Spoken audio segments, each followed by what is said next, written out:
آیت نمبر 39، والذین کفروا وکذبوا بآیاتنا اولئک اصحاب النار هم فیہا خالدون۔ والذین، اور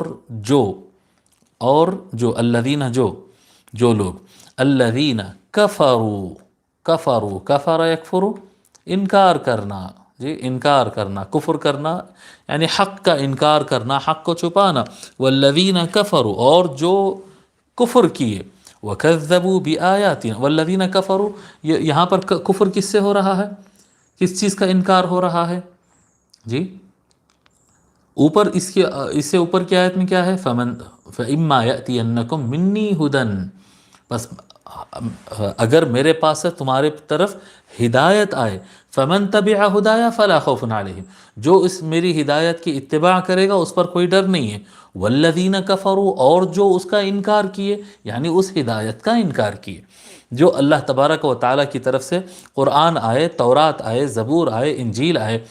انبیاء علیہم السلام میں سے کوئی نبی اللہ تبارک و تعالیٰ کے پاس سے ہدایت لے کر آئے تو کچھ تعداد رہتی ہے ہمیشہ مختصر جو ایمان قبول کرتی ہے، اور اکثریت انکار کرتی ہے، اور وہ جو اکثریت انکار کرتی ہے ان کی بات ہو رہی ہے۔ والذین کفروا، اب رہا ان لوگ کی بات جو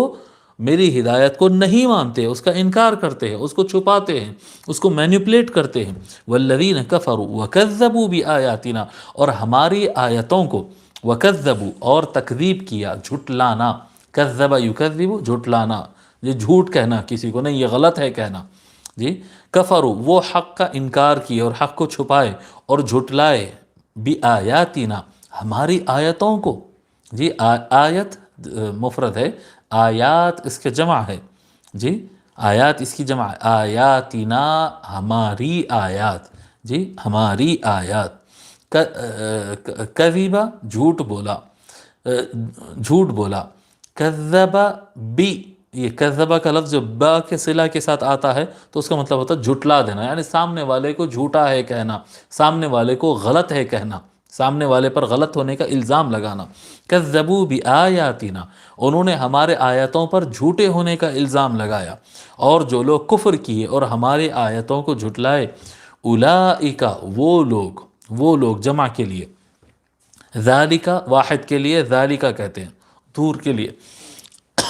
دیٹ کہتے ہیں نا، دس قریب کے لیے ہوتا ہے، دیٹ دور کے لیے ہوتا ہے، تو وہ دیٹ جو کہتے ہیں وہ ذالک ہے، ذالک دور کے لیے، ذالک واحد کے لیے ہوتا ہے، جمع کے لیے اولئک، اولئک اصحاب النار، اصحاب والے،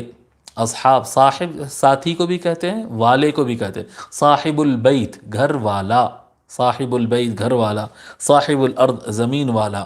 جی صاحب کی جمع اصحاب، تو یہاں پر کیا ہے؟ صاحب النار، اصحاب النار، نار آگ، آگ والے ہیں، اولئک اصحاب النار، وہ آگ والے ہیں یعنی جہنم والے ہیں، وہ دوزخ والے ہیں، وہ جہنم والے ہیں۔ والذین کفروا وکذبوا بآیاتنا اولئک اصحاب النار، اور جو لوگ کفر کیے، انکار کیے اور ہماری آیتوں کو جھٹلائے وہ جہنم والے ہیں، وہ دوزخ والے ہیں۔ ہم فیہا خالدون، ہم وہ، فیہا اس میں، فی میں، ہا اس، فیہا اس میں، خالدون، کہ ہم پہلے بھی بتا چکے ہیں غالباً، خالد، خالد ہمیشہ رہنے والا، خالدون اس کی جمع ہے، خالدون، ہم فیہا خالدون، وہ اس میں ہمیشہ ہمیشہ رہنے والے ہیں۔ اللہ تبارک و تعالی یہاں پر اعلان فرما دیا کہ میری طرف سے ہدایت آنے والی ہے، میری طرف سے ہدایت آنے والی ہے، اور جو ہدایت پر عمل کر لے گا، ہدایت کی اتباع کر لے گا، اللہ تبارک و تعالیٰ کی طرف سے ہدایت انبیاء لے کر آئے، کیا ہدایت لے کر آئے؟ رسول اکرم صلی اللہ علیہ وآلہ وسلم اللہ تبارک و تعالیٰ کی طرف سے ہدایت لا کر دیے۔ وہ ہدایت کیا ہے؟ وہ ہدایت قرآن ہے۔ بس جو کوئی قرآن کی اتباع کر لیا تو اس کو نہ پاسٹ کا غم رہے گا نہ فیوچر کا اس کو ڈر رہے گا، اور جو اس قرآن کو جھٹلائے گا، اس قرآن کو چھپائے گا، اس قرآن کا انکار کرے گا، وہ جہنم والا ہے، وہ جہنم والا ہے۔ ہر امت کے لیے اس زمانے میں جو نبی، جب موسیٰ علیہ السلام تشریف لائے تھے تو جو تورات کا مقام تھا، اور انجیل حضرت عیسیٰ علیہ السلام تشریف لائے تو انجیل کا جو مقام تھا، جی وہ اس زمانوں کے اعتبار سے تھا۔ قرآن کریم کو دوام ہے، قرآن کریم ہمیشہ کے لیے ہے، اور قرآن کریم کا مقام ان سے بھی بڑھ کر ہے، اس لحاظ سے بڑھ کر ہے، اس میں بھی انا انزلنا التوراۃ فیہا ھدی ونور، جی ہم نے تورات کو نازل کیا، اس میں ہدایت ہے، اس میں نور ہے، سب بالکل مسلمہ بات ہے، جی مسلمہ بات ہے۔ اور اس کے اندر ساتھ ساتھ نبی اکرم صلی اللہ علیہ وآلہ وسلم پر ایمان لانا اور رسول اکرم صلی اللہ علیہ وآلہ وسلم کا ذکر بھی ملتا ہے اس کے اندر، جی۔ اور قرآن کریم جب آ جائے تو پھر یہ حکم ہے کہ اب قرآن اللہ کے نبی محمد صلی اللہ علیہ وآلہ وسلم کے بعد کوئی نبی نہیں آئیں گے، اور قرآن کے بعد کوئی کتاب نہیں آئے گی، اور یہ کتاب محفوظ ہے۔ دیگر کتابوں میں سابقہ امتیں مینیپولیٹ کیے ہیں، تبدیلیاں کیے ہیں، اگرچہ وہ ہدایت اور نور تھی لیکن اس میں لوگ تبدیلیاں کر دیے، جس کی وجہ سے وہ کلام میں کہاں تک کلام اللہ ہے، اللہ کا کلام کتنا ہے، بندوں کا کلام کتنا ہے، شک و شبہ آ گیا ہے۔ اور یعنی پیور ہدایت، خالص ہدایت جس میں کوئی ملاوٹ نہیں ہو سکی، جس میں کوئی تبدیلی نہیں ہو سکی، وہ صرف قرآن کریم ہی رہ گیا۔ اب یہ ہدایت قرآن کریم اللہ تبارک و تعالیٰ کے پاس سے موجودہ ہدایت ہے۔ جو کوئی قرآن کریم کو مانے گا وہ غم اور تکلیف سے دور ہوگا، اور جو قرآن کریم کو جھٹلائے گا، انکار کرے گا، وہ جہنم میں جلنے والا ہے۔ ٹھیک ہے، اب یہ سابقہ جو آیتیں ہم پڑھے ہیں ان میں بحر العلوم رحمۃ اللہ علیہ فرماتے ہیں کہ ان سے متعلق، جی ڈائریکٹ ان میں نہیں لیکن ان سے متعلق چند باتیں جو مشہور ہیں وہ اس طرح سے ہیں کہ فرماتے ہیں کہ آدم علیہ السلام، حضرت سیدنا آدم علیہ السلام لنکا یعنی سراندیپ میں اترے۔ جی لنکا یہ سری لنکا جس کو ہم کہتے ہیں، سری لنکا میں میں یہاں پر سراندیپ کا لفظ تھا تو پھر میں اس کو جا کر تھوڑا سا نیٹ وغیرہ پر تلاش کیا تو وہ اس کی تفصیلات نکلے کہ وہ سری لنکا میں ایک پہاڑ ہے، کافی ایک بڑی پہاڑی ہے، سراندیپ نام ہے اس کا۔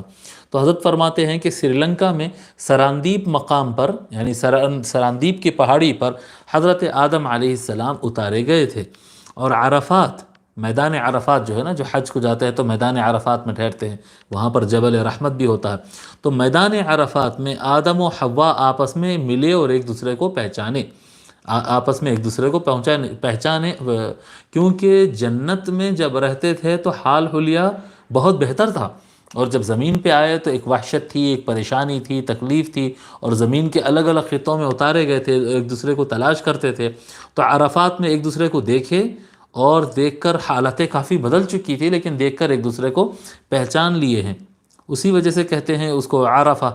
عرفہ کہتے ہیں، ایک دوسرے کو پہچان لیے، اس طرح سے بھی بعض روایتیں ملتی ہے۔ ٹھیک ہے، تو عرفات میں آدم و حوا آپس میں ایک دوسرے سے ملے اور ایک دوسرے کو پہچانے۔ حابیل کو قابیل نے دمشق میں قتل کیا۔ یہ حضرت آدم علیہ السلام کے بیٹوں میں ایک حابیل تھے، ایک قابیل تھے، بیٹے تو بہت زیادہ تھے، یعنی اب مجھے شور تو ہم نہیں کہہ سکتے لیکن روایات میں نمبرز بہت بڑے بڑے نمبرز ہے کہ حضرت آدم اور حوا علیہم السلام، کیونکہ دنیا کو آباد کرنا تھا، یہ زمین کو بسانا تھا، ایک تو ان کی عمر زیادہ تھی حضرت آدم علیہ السلام، جیسے بعض روایتوں میں آتے ہیں، اور یہ جیسا کہ میں بتایا کہ یہ لازمی اشیاء نہیں ہے کہ یہ 100% صحیح ہو، یہ صحیح بھی ہو سکتے ہیں، غلط بھی ہو سکتے ہیں، روایات ہے، اس میں کچھ کتنے صحیح ہے کتنے ضعیف ہے، سب مکس رہتے ہیں۔ تو حضرت آدم علیہ السلام کی عمر مبارک 1000 سال تھی، 1000 سال ان کو عمر ملی ہے زمین پر، اور اس سے پہلے کی جو عمر ہے وہ اس زمین پر آنے سے پہلے جنت میں جو عمر تھی اس کو ہم کاؤنٹنگ میں نہیں لا رہے، اس زمین پر حضرت آدم علیہ السلام کی 1000 سال عمر رہی ہے حضرت آدم علیہ السلام کی۔ تو وہ 1000 سال میں اللہ تبارک و تعالیٰ ان کو جلدی اور بہت زیادہ اولاد عطا فرمایا تھا جو زمین میں پھیل گئی تھی۔ ان میں 2 کا واقعہ قرآن کریم میں آتا ہے 6 پارے میں، حابیل اور قابیل کا، کہ حابیل نیک تھے اور قابیل جو تھے وہ نیک نہیں تھے، وہ حسد کرتے تھے اپنے بھائی سے، اور وہ فلاں تنازع ہوا، پھر اس کے بعد قابیل نے جو ہے ظلماً اپنے بھائی حابیل کو قتل کر دیا، اور یہ روئے زمین پر پہلا قتل تھا۔ ٹھیک ہے، اور یہ واقعہ جو ہوا حابیل کو قتل کا، قابیل نے جو حابیل کو قتل کیا، یہ واقعہ دمشق ملک شام جس کو آج سیریا کہتے ہیں، سیریا کا جو کیپٹل سٹی ہے اس کو دمشق کہتے ہیں، وہاں پر یہ قتل ہوئی تھی۔ دادی حوا کی قبر جدہ میں ہے، جدہ کہتے ہیں، جدہ بھی کہتے ہیں، کہا جاتا ہے کہ وہ جدہ جو آج ہم سعودی عربیہ میں جو ہم مکہ مکرمہ سے 40-50 کلومیٹر کے فاصلے پر جو بڑا شہر ہے جدہ کہتے ہیں اس کو عام طور پر. یہ بھی کہا جاتا ہے کہ اصل نام اس کا جدہ ہے، جیم کو زبر سے ہے، اور وہ سیدتنا حوا علیہ السلام کی طرف منسوب ہے کیونکہ ان کی مزار اس شہر میں تھی. جی آج نشاندہی ہے نہیں ہے نہیں معلوم، غالباً نہیں ہے نشاندہی اس کی. میں تو بہت چھوٹے رہنے گیا تھا تو مجھے کچھ یاد نہیں ہے برابر، غالباً نہیں ہے کوئی نشاندہی. تو جدہ کہا جاتا کیونکہ وہاں پر اما حوا علیہ السلام کو دفن کیا گیا تھا. حضرت آدم، اب یہ یہاں تک تو مجھے معلوم تھا، یہ سب سنی ہوئی اور جانی ہوئی پڑھی ہوئی باتیں تھیں، لیکن یہ بات بحر العلوم رحمۃ اللہ علیہ کی لکھی ہوئی میرے لیے بالکل نئی ہے کہ حضرت آدم، حضرت نوح اور مولا علی، ان تینوں کی قبریں نجف اشرف میں، عراق میں نجف اشرف ہے جہاں کچھ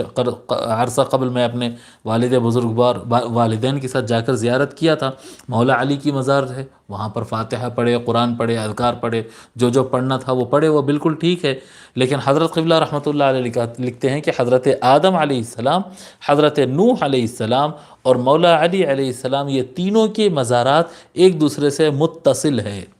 جی دیکھیے ان کا جملہ پڑھتا ہوں میں. حضرت آدم و نوح علیہ السلام اور حضرت علی رضی اللہ تعالیٰ عنہ کی قبر نجف اشرف میں ایک دوسرے سے ملی ہوئی ہے،